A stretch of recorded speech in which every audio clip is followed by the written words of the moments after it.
Hey guys, Retro Renegade here, and welcome to the very first episode of In the Game Room, the new review show that brings you not one, not two, sometimes three, sometimes four, and up to 5 game reviews per episode.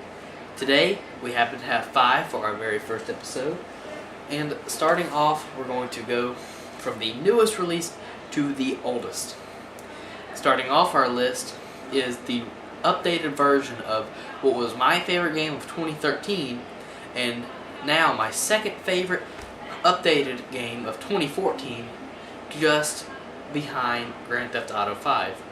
I'm of course talking about The Last of Us Remastered, Naughty Dog's just perfect video game for the PlayStation 4. The story follows a smuggler named Joel fighting his way through the land that has now been destroyed by that was the U.S. that has been destroyed by the zombie apocalypse in order to take Ellie, a young girl who's about 14 years old and seems to be immune to the virus. He's traveling with her across country in order to bring her to a hospital in Utah in order to have doctors look at her and hopefully formulate a cure. Along the way, he forms a deep emotional bond with Ellie, and you begin to develop deep emotional bonds with both characters along the ride. Now, I really love this game. For one, it doesn't treat you like an idiot like a lot of zombie games do today. It gives an interesting take on the zombie genre. It takes initiative in making it a fresh experience, and it actually takes time to let character development and let these characters develop on their own. It doesn't have to constantly throw zombies at you to keep you entertained, but some of this dialogue they share back and forth, it's enough to keep you entertained all the while. Along with the dialogue is just some beautiful graphics. Some of this stuff I look at and it's almost a piece of art. It's so beautiful. It's just fun to look at, fun to play, and I'm glad to see a zombie game that is not reliant on just constantly throwing hordes of zombies at you and hoping that that's what catches your attention. Now the updated version looks beautiful, and I found a couple glitches while playing, but nothing that altered the gameplay too much and nothing that ultimately just made me mad. It was nothing too crazy like some glitches on some games can be. It was some just very mild stuff, some things flickering a time or two, which is understandable. It's a very large game and a large project. So overall, for The Last of Us Remastered, I give it a perfect 10 out of 10. Just a beautiful game and probably the best Naughty Dog game to date. And if they take a page from this and take it into Uncharted 4, then it's definitely going to be the best game in that series. Second up, we have a Wii game, Resident Evil: The Umbrella Chronicles. And now this is probably the perfect example of how to do a zombie game wrong. Now, the Resident Evil series is one of Capcom's flagship series. And the originals, and for the most part, most of the games, are very great, very groundbreaking games for the zombie franchise. However, this game, it is not. This is one of those Wii games that tries to exploit the motion controls terribly.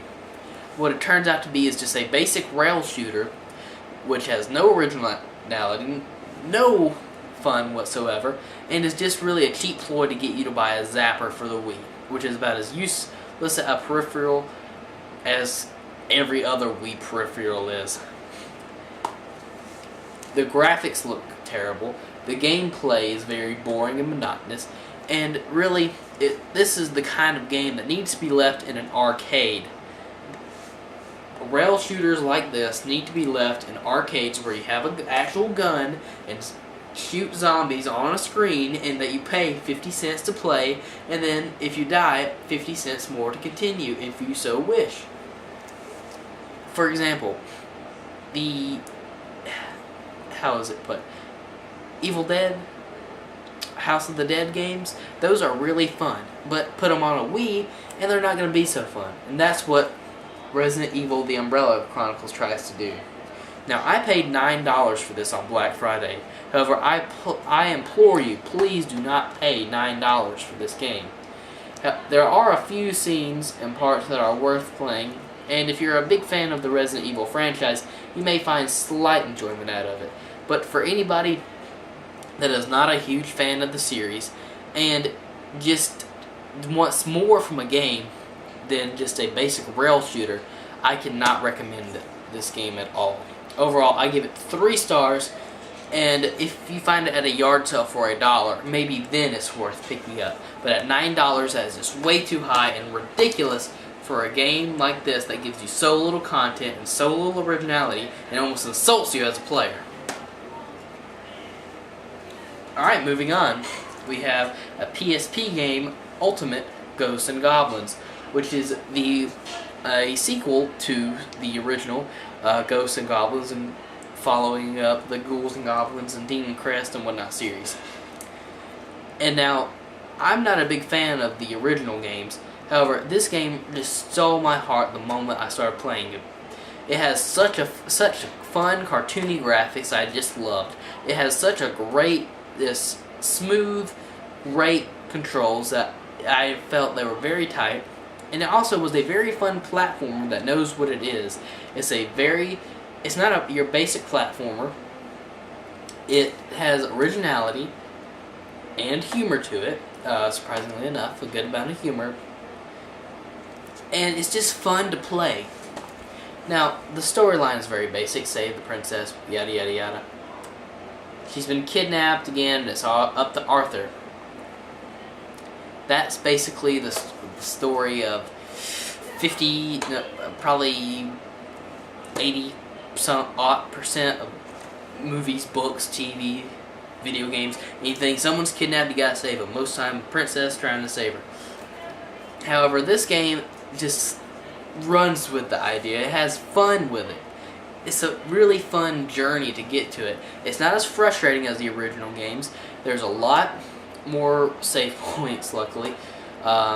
There's just a ton of upgradable weapons and whatnot. And it's just a really fun game to play. It really gives you a dopamine rush when you get it. And it has just the right amount of difficulty that it actually makes you feel like you're accomplishing something when you're playing it. Overall, it's not a grandiose game or anything like that. It's not a great political statement or whatever. But it knows that it doesn't have to be. And it's just a lot of fun. Overall, I give Ultimate Ghosts N Goblins an 8 out of 10. Very fun to play, especially if you're on a bus ride or train ride or plane ride or whatever, and you just want something to pass the time. Highly recommended. Alright, getting into even older generation, Ghost Rider on the Game Boy Advance. Now, Ghost Rider as a movie was for me, it was very eh. A lot of the scenes were just ridiculous and whatnot, and were just very stupid. And of course, Nicolas Cage, anything he's in is always going to be a little stupid.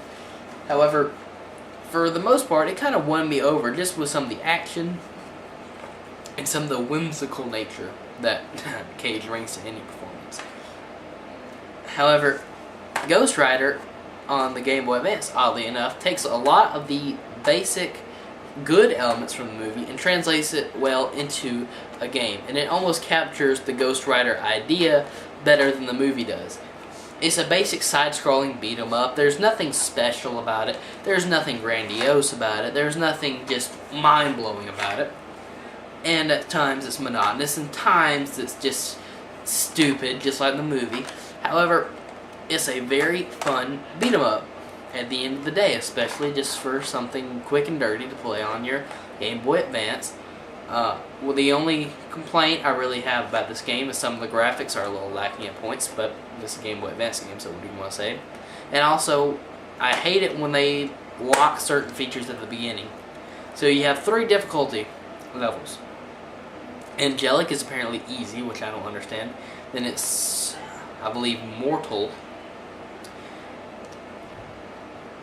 And also, you have Demon, or Demonic, and that's the hard level. So, they lock the hard difficulty, which I hate in games when they try to get you to replay the game several times, just to unlock something stupid like this character's now here, you play that older or whatever. I'm not going to play your game again to do that. A game I would play again is, say, Heavy Rain for the PlayStation 3. That, which has so many different endings, so many different ways you can turn the story, so many different ways the story can go, so many different ways the story can end, that it's worth replaying dozens and dozens of times just to see how, if you would have done this, how it would have impacted your whole story. However, unlocking a difficulty level is not a way to increase your game's playability, and is not a way to make its replayability any higher. But besides from that, and some of the graphics and some of the controls just felt kind of weird to me. I didn't like the jump feature. It kind of... I wish they would have just done something different with it. I think it's like the right bumper. I wish it would just have been the A or B button, A specifically, and then the chain attack to the R button or whatever. But overall, it's a very just quick and dirty experience. Very mind-numbing. It has some enjoyment to it. So I'm going to give it a 6.5 out of 10. I bought this for about $5 with the box and all, and I would recommend paying around $5 or $4 for it if you are a fan of the Ghost Rider series, or if you just want to experience a decently fun beat 'em up on the Game Boy Advance. Alright, and finishing up today on In the Game Room, we have an NES game from Taxon Consumer Division. Glad to see that they're putting the consumer division to this. And what we have here is 8 Eyes, the very poor Castlevania ripoff that is just not fun at all, and is just a very boring and this mind-destroying experience. Now, to start off with, you have a selection screen with a bird, or whatever it's supposed to be, and you have the choices between different levels, which is fine. I enjoy such as a Mega Man where you can choose how you want to play. That is something that I think a lot of games that are just going to have different separate stages should have if it's not a story-based game. However, this game is apparently story-based, and you have to go in a certain order, so it makes the beginning of the game really useless, really frustrating when you don't know that it's have to be in a certain order, and just makes you mad and wonder what were they thinking. Why wouldn't they just put you in the middle? Why wouldn't they just put you in the beginning of the story? Why wouldn't they just put you in the middle? Why wouldn't they just put you in the end? And what's the big deal? There's not a whole lot of story connecting this. It's not like it's, oh man, it's not like you have to, cryptic, and it's not fun to figure out which order. You don't even know there is an order until you start playing and realize you're not going to be able to go anywhere. And everything else is just ripped straight from Castlevania. Every last thing. You might as well just have put Castlevania on the cover, but a downgraded experience. I hated this game, hated it. I really wish it never would have plagued my wallet by taking money out of it. I wish it never would have come to the NES. I wish it would have stayed where it belongs, which is in the trash can. And I can only give it a 0 out of 10, which I wish I could go lower than that. But other than that, I'd have to go to the negatives, and I don't do that on the show. But only that could really express my hatred for this game. I do not advise you paying for it. I do not advise you encouraging companies like Taxon in the future, in the present. If they see people will buy rip-offs from the 80s, they're going to obviously be able to just rip off whatever they want and put it on our game systems now. And so this is where stuff like that needs to stop.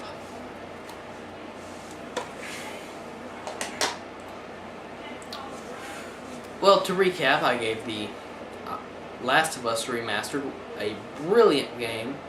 I gave it a nice 10 out of 10. I highly recommend it no matter what you pay for it. $60 is worth it. $50 is even better. And anything below that is just highway robbery on your part. I highly recommend it, and if you haven't played it already, you must It drags you into the story and gives you a very fun time. Resident Evil, The Umbrella Chronicles on the Wii U, I did not enjoy on the Wii. I did not enjoy as much. I found it a very boring experience. I found it should have stayed in the arcade, and I feel like it's just trying to rob us of our money even more, trying to encourage us to buy a Zapper. However, some parts I felt were decent enough that I gave it a 4 out of 10. Following that up, I reviewed the Ultimate Ghosts N Goblins. I said it was a very fun experience. Said it was very mind-numbing and just a brilliant game, honestly, and just very fun, and gave it an 8 out of 10. Then I followed it up with Ghost Rider on the Game Boy Advance. Again, a very mind-numbing beat-em-up, but had a few quirks in there I didn't really like, and also tried to rip off trying to force replayability onto the player that wants to experience the difficulty level of demonic. And ultimately, some parts just weren't feeling right for me, and I gave it a 6.5 out of 10. And then I followed up with one of the worst games I've ever played, 8 Eyes on the NES. It's just a terrible game, terrible, and I gave this a 0 out of 10 only because I cannot go any lower on this show.